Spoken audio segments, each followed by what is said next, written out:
Just recently, hubby and I went for a 6-week trip to Mexico, and it was absolutely amazing. We spent 5 of those weeks in the UNESCO town San Miguel de Allende. I don't know if you've ever heard of this UNESCO town, but it is absolutely surreal, like something out of a movie. So today, I thought I would take you along on our trip to give you a glimpse into this stunning old world city, and together we'll check out the authentic Mexican decor and discover ways that we can incorporate these ideas into our own home decorating.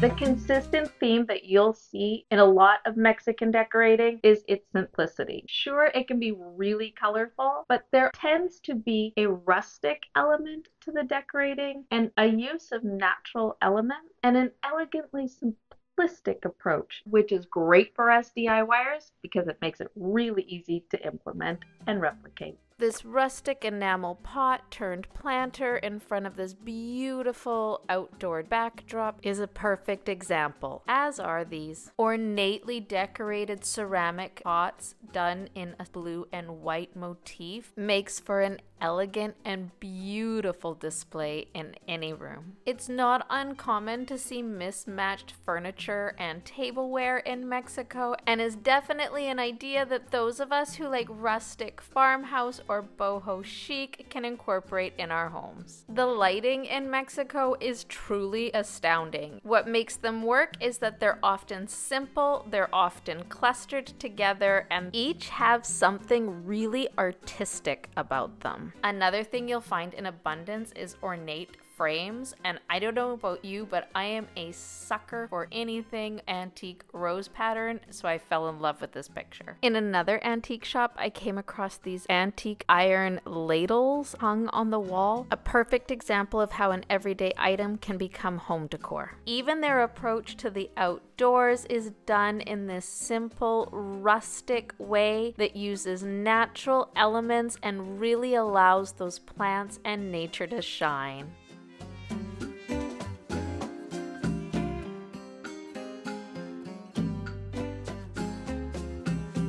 Chippy is big in Mexico.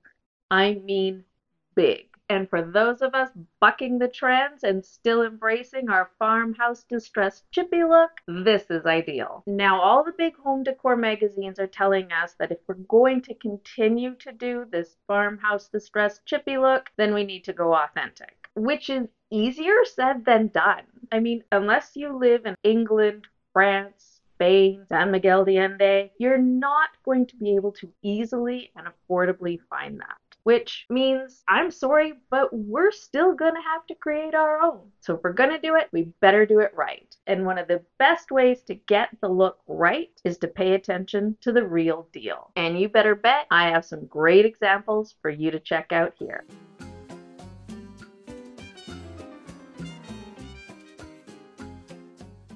At one of the many antique shops, I came across this distressed, ornate, carved piece of wood that would look beautiful hung on the wall. Now, these are the real deal, but that doesn't mean those of us who can't get our hands on the real deal can't use these to inspire us and to give us an idea of how we want to go about painting and distressing our own DIY furniture. On the walk home, I came across another antique shop, a little hole in the wall, and in it I found more examples of those distressed ornate doors and another one of my favorite decor items, bleached antlers and animal skulls.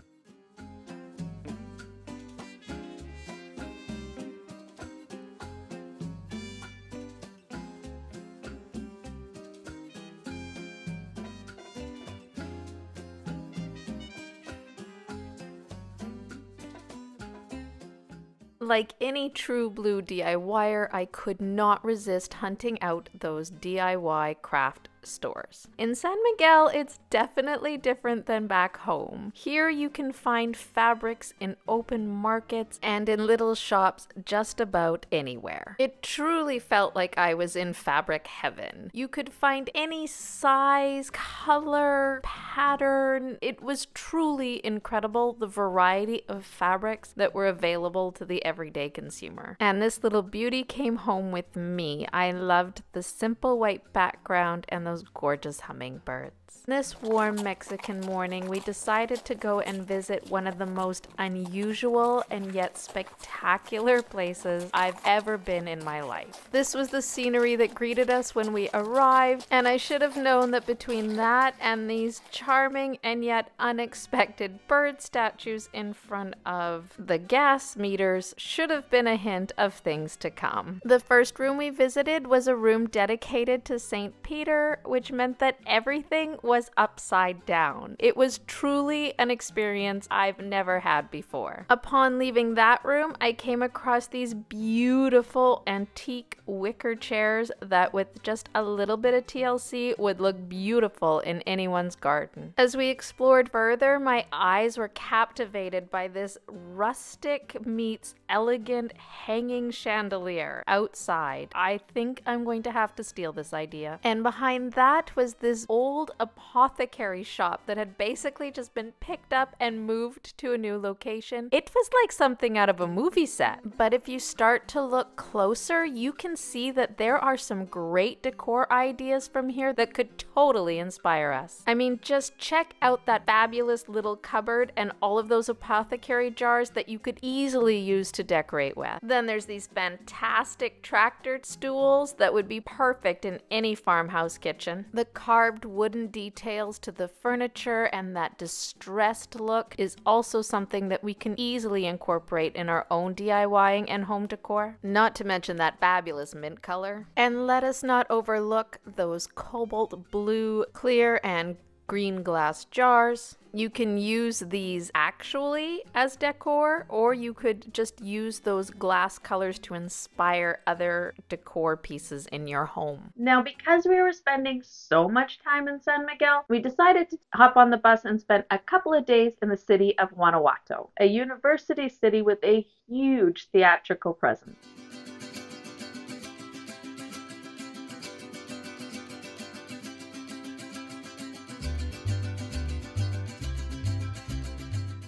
To me, Guanajuato seemed a little bit like the teenage equivalent of San Miguel. It was just a little bit louder, a little bit busier than San Miguel. But it was a whole lot of fun with never a boring moment. It had all the fabulous architecture like San Miguel. It had tons of things to do, lots of restaurants, tons of artistic endeavors to explore, and the nightlife is out of this world.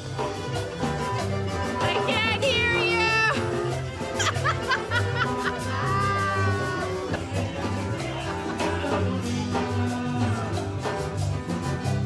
On the second morning, we wandered the city and marveled at the bright colored buildings and the beautiful architecture. And then we headed to El Museo ex Hacienda San Gabriel de Barrera. I hope I pronounced that right. Where there was a ton of decor ideas that could totally inspire us. The layout of this garden is as spectacular as it is grandiose. Here we saw tons of terracotta being used, not just in the plant pots, but in the decor itself. You also found tons of embellishments in the tiling, which would be an easy way to add an element of interest to a basic patio. Another lesson I took from this was even if you go ostentatious, if you use natural elements and thoughtful design, you can create a space in your garden that lets nature be the center show. Prime example where this rustic iron outdoor settee with a terracotta pot on top and a very generic spider plant has a huge impact visually. And for us DIYers, check out the teal patina. We could easily recreate that ourselves. After spending hours wandering around this gorgeous garden in the hot sun, hubby and I decided it was a great time to grab ourselves a little refreshment.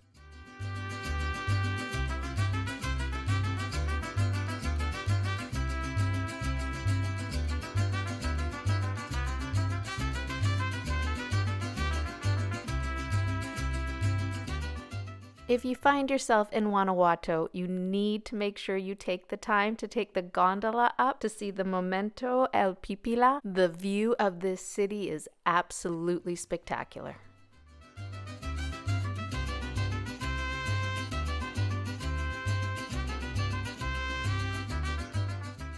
Afterwards, we visited El Teatro Juarez. Talk about a lesson in opulence. The rich royal colors, the gold gilding, the heavy red velvet curtains, the scalloped detailings in the railings and in the woodworking was truly a lesson of why sometimes more is just more. It's just better. With our time done in Guanajuato, we headed back to San Miguel, where we decided to go on a monarch butterfly sanctuary tour. You had to ride horseback up the side of a mountain and then walk a fair distance until you got to the place where the monarchs migrate to in Mexico during the winter months so that they can procreate and bask in that nice Mexican sun.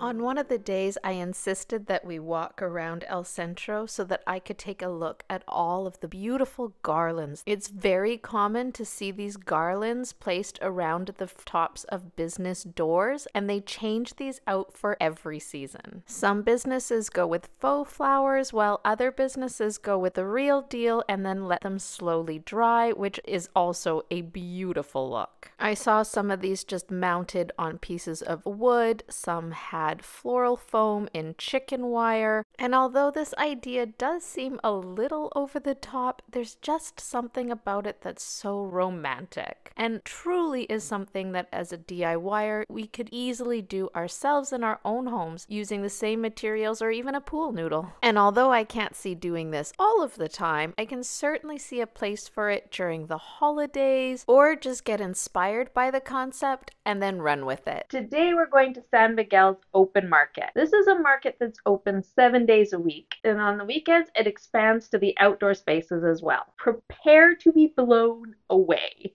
There are so many things to see in this market. It's a bit mind-boggling.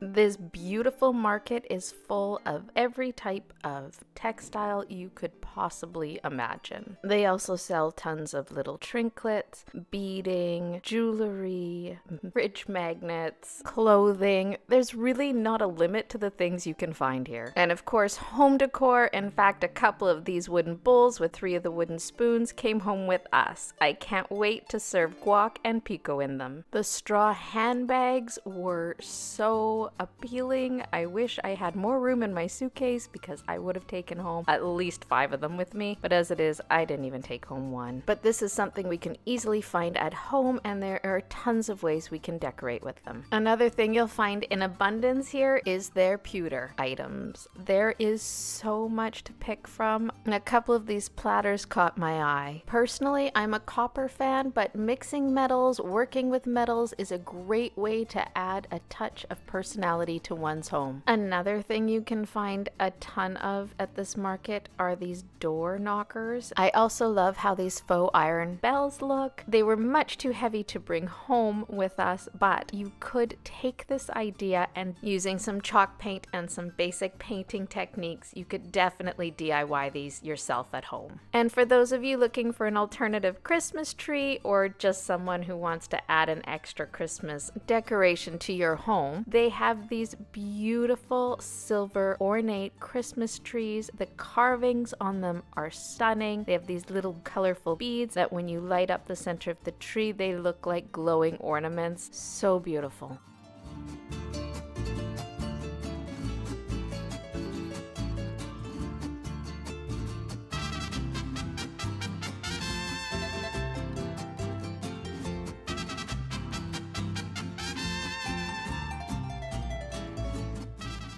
You can also find produce, fresh flowers, which would be wonderful for DIYing and decorating with. I mean, just imagine all of the decorative possibilities with these eucalyptus leaves, the baby's breath, these massive pampas leaves. Pampas? I still can't say that word. And then the baskets. Oh, the baskets. They had so many different sizes, shapes, colors, varieties. I was in basket heaven. Unfortunately, again, much like the straw bags, I can admire them, I can imagine ways to decorate with them, could not take them home. On this evening, we're going to do something extra special. The surrounding indigenous tribes came together to have a ceremonial dance that lasted from the afternoon all the way past sunset. It was an incredible experience, and I was blown away by the similarities between their ceremonial headdresses,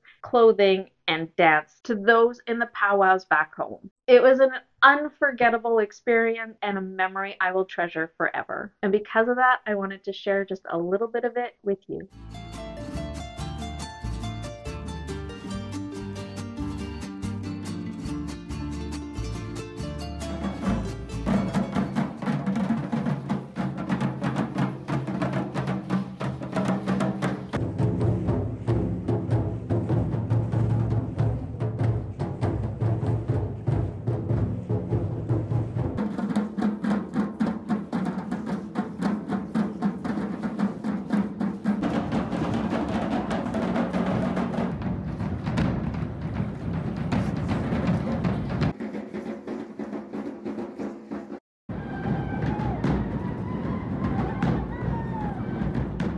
On one of our last days there, I insisted that hubby and I go out and take video and pictures of all of the different door accessories you could find around town. Hubby always laughs that when we come home from an adventure, there's always tons of pictures he's taken of me and tons of pictures I've taken of decor pieces. Guilty as charged. But I wanted to show you that accessorizing is so important. And if there's one place in the world that I know does it upright, it is definitely San Miguel De Allende. So here I thought I would just show you a few examples. I promised hubby a drink after looking at all of the door accessories, and while at the bar I found a few more really great ideas for decorating at home. We DIYers could easily replicate these kitchen bar type decor pieces in our own homes, and I loved the way these faux succulents looked hanging off of a stone wall and thought that this could really work out even outside on a patio. Also loved this combination of retro lights with hanging herbs. That would look fabulous in anyone's kitchen.